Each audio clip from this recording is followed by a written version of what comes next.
بسم اللہ الرحمن الرحیم۔ السلام علیکم ورحمۃ اللہ وبرکاتہ۔ استغفر اللہ کرتے رہنے کی فضیلت، توبہ و استغفار کی فضیلت۔ محترم ناظرین، جب کوئی انسان اللہ کی بارگاہ میں استغفر اللہ کہتا ہے، توبہ کرتا ہے، تو اللہ تعالیٰ ساتویں آسمان سے پہلے آسمان پر آ کر ایک خاص نگاہ ڈالتا ہے، ایک توجہ فرماتا ہے اور بندے سے کہتا ہے، میرے بندے آؤ، میں کب سے تیرے انتظار میں تھا، لوٹ آؤ اپنے رب کی مرضی کی طرف، لوٹ آؤ اپنے رب کی مغفرت کی طرف۔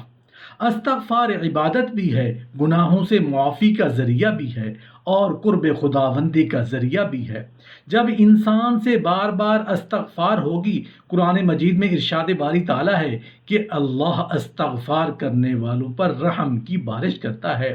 ان کی طاقت میں اضافہ کرتا ہے۔ رسول اللہ صلی اللہ علیہ وآلہ وسلم نے فرمایا، بے شک ایک آدمی ہے کہ جس نے بھلائی کا کوئی کام کبھی نہیں کیا، وہ آسمان کی طرف نظر اٹھا کر کہتا ہے کہ بے شک میرا ایک رب ہے، اے میرے رب مجھے بخش دے، تو اللہ عز و جل فرماتے ہیں کہ میں نے تجھے بخش دیا۔ رسول اللہ صلی اللہ علیہ وآلہ وسلم نے فرمایا، وہ شخص جس نے کوئی گناہ کیا اور یہ اعتراف کیا کہ اللہ کو اس کے گناہ کے بارے میں باخبر ہے، تو اللہ اس کو بخش دیتے ہیں۔ رسول اللہ صلی اللہ علیہ وآلہ وسلم نے فرمایا، جس شخص نے یہ کہا، اے اللہ تیری ذات پاک ہے، میں نے اپنے نفس پر ظلم کیا ہے اور میں نے برا کام کیا ہے، تو مجھے بخش دے، کیونکہ تیرے سوا کوئی دوسرا نہیں جو گناہوں کو بخشے، تو اس کے گناہ بخش دیے جاتے ہیں، اگرچہ اس کے گناہ چیونٹیوں کے رینگنے کی جگہ کی طرح ہوں۔ حضرت ابو ہریرہ رضی اللہ عنہ سے روایت ہے کہ رسول اللہ صلی اللہ علیہ وآلہ وسلم نے فرمایا، قسم ہے اس ذات کی جس کے ہاتھ میں میری جان ہے، اگر تم گناہ نہ کرو تو البتہ اللہ تعالیٰ تم کو فنا کر کے ایسے لوگوں کو پیدا کرے گا جو گناہ کریں گے، پھر اس سے بخشش مانگیں گے، پھر اللہ تعالیٰ ان کو بخش دے گا اور معاف کر دے گا۔ سب سے افضل استغفار یہ ہے کہ بندہ یہ کہے، اے اللہ تو میرا پالنے والا ہے اور میں تیرا بندہ ہوں، تو نے مجھے پیدا کیا ہے اور میں تیرے عہد اور وعدے پر اپنی طاقت کے مطابق قائم ہوں، اور میں اپنے ان تمام برے کاموں سے تیری پناہ مانگتا ہوں جو میں نے کیے ہیں، اور میں تیری نعمت کا اقرار کرتا ہوں اور میں اپنے گناہوں کا اقرار کرتا ہوں، پس تو میرے سب گناہوں کو بخش دے، کیونکہ تیرے سوا کوئی دوسرا ان گناہوں کا بخشنے والا نہیں۔ رسول اللہ صلی اللہ علیہ وآلہ وسلم نے فرمایا، اللہ تعالیٰ فرماتے ہیں، اے میرے بندو تم سب کے سب گنہگار ہو مگر وہ شخص کے جس کو میں نے معاف کر دیا، پس تم لوگ بخشش طلب کرو، میں تم لوگوں کو بخش دوں گا، اور جس شخص نے یہ اعتراف کر لیا کہ میں اس کو بخشنے کی طاقت رکھتا ہوں تو اس نے میری قدرت کے ساتھ بخشش مانگی تو میں نے اس کو بخش دیا، اور یہ میرے لیے کوئی بڑی بات نہیں۔ حضرت ابو ہریرہ رضی اللہ عنہ سے روایت ہے کہ نبی کریم صلی اللہ علیہ وآلہ وسلم نے فرمایا، بے شک اللہ سبحانہ و تعالی بندے کا جنت میں درجہ بلند کرتا ہے، اونچا مقام عطا فرماتا ہے، تو وہ بندہ کہتا ہے، اے میرے رب یہ مقام کیسے تو مجھے عطا کر رہا ہے؟ تو اللہ تعالیٰ فرماتا ہے، تیرے لیے تیری اولاد کے استغفار کرنے کی وجہ سے۔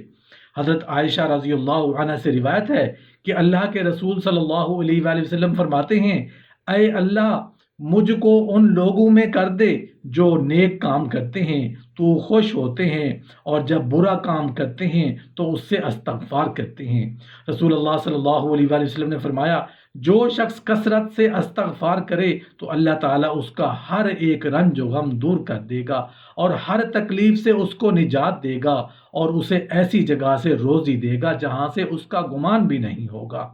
آپ صلی اللہ علیہ وآلہ وسلم نے فرمایا، میں اللہ تعالیٰ سے دن میں 70 مرتبہ سے زیادہ توبہ و استغفار کرتا ہوں۔ جی آپ صلی اللہ علیہ وآلہ وسلم کی حالت تھی جبکہ آپ کے اگلے اور پچھلے گناہ معاف کر دیے گئے تھے، اور آپ صلی اللہ علیہ وآلہ وسلم نے فرمایا کہ میرے دل پر پردہ سا آ جاتا ہے اور میں اللہ سے دن میں 100 مرتبہ بخشش مانگتا ہوں۔ آپ صلی اللہ علیہ وآلہ وسلم نے فرمایا، جو شخص اپنے بستر پر آتے وقت استغفر اللہ الذی لا الہ الا هو الحی القیوم واتوب الیہ 3 بار کہے تو اللہ تعالیٰ اس کے گناہوں کو بخش دیتے ہیں، اگرچہ اس کے گناہ سمندر کی جھاگ کے برابر ہوں، یا ٹیلوں کی ریت کے برابر ہوں، یا درخت کے پتوں کے برابر ہوں، یا دنیا کے دنوں کے برابر ہوں۔ آپ صلی اللہ علیہ وآلہ وسلم نے ایک دوسری حدیث میں فرمایا، جو شخص یہ کلمات کہے تو اس کے گناہ بخش دیے جاتے ہیں، گرچہ وہ لڑائی کے میدان سے بھاگ نکلا ہو۔ حضرت حذیفہ رضی اللہ عنہ فرماتے ہیں کہ میں اپنے اہل یعنی بال بچوں کے لیے بڑا بد زبان تھا،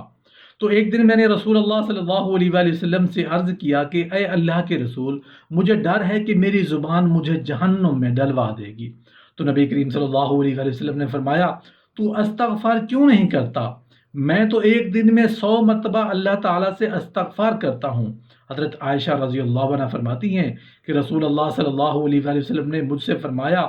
یہ کہ جب تو کسی گناہ کے قریب ہو تو اللہ تعالیٰ سے توبہ و استغفار کر، کیونکہ توبہ گناہ سے شرم کرنے اور استغفار کرنے سے قبول کی جاتی ہے۔ نبی کریم صلی اللہ علیہ وآلہ وسلم استغفار میں فرماتے تھے، اے اللہ میری غلطیوں اور جہالتوں اور میرے کاموں میں زیادتی کو معاف فرما، اور ان گناہوں کو بھی جن کو تو مجھ سے زیادہ جانتا ہے۔ اے اللہ مجھے میری سنجیدہ مزاحیہ اور بلا قصدن اور قصدن غلطیوں کو معاف فرما دے، اور وہ تمام غلطیاں جو مجھ میں ہیں اے اللہ میرے پہلے اور بعد والے پوشیدہ اور ظاہر تمام گناہوں کو اور زیادتیوں کو معاف فرما دے۔ تو پہلے ہی سے ہے اور وہی بعد میں ہے، اور تو ہر چیز پر قادر ہے۔ حضرت علی رضی اللہ عنہ فرماتے ہیں کہ مجھے ابو بکر رضی اللہ عنہ نے خبر دی، اور انہوں نے سچ کہا کہ میں نے رسول اللہ صلی اللہ علیہ وآلہ وسلم کو فرماتے ہوئے سنا،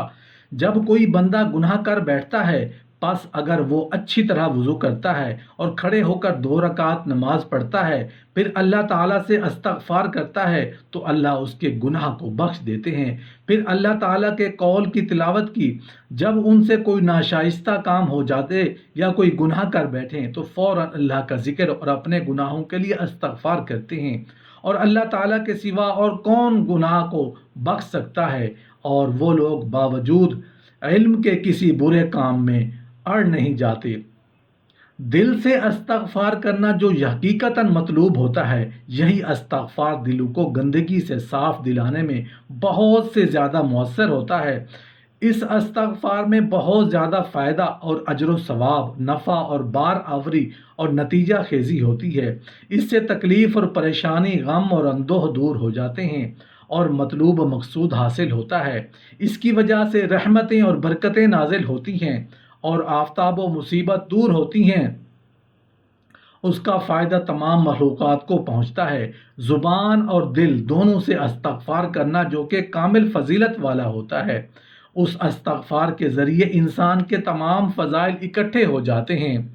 جسم اور دل دونوں درست ہو جاتے ہیں۔ یہی کامیابی اور بھلائی کا سرچشمہ ہے، بلکہ یہی سب سے زیادہ فائدہ مند اور مجمع برکت ہے۔ اسی سے فیض و کرم کے دریا بہتے ہیں، اس کی وجہ سے رحمت و مغفرت نازل ہوتی ہے، نیکیاں دوگنی ہو جاتی ہیں، برائیاں مٹتی ہیں اور درجات بلند ہوتے ہیں۔ اسی کی وجہ سے اعمال اطاعت کی صفائی ہوتی ہے۔ یہی خوشی کا سرچشمہ ہے اور آئینہ دل کا سیکل گر ہے۔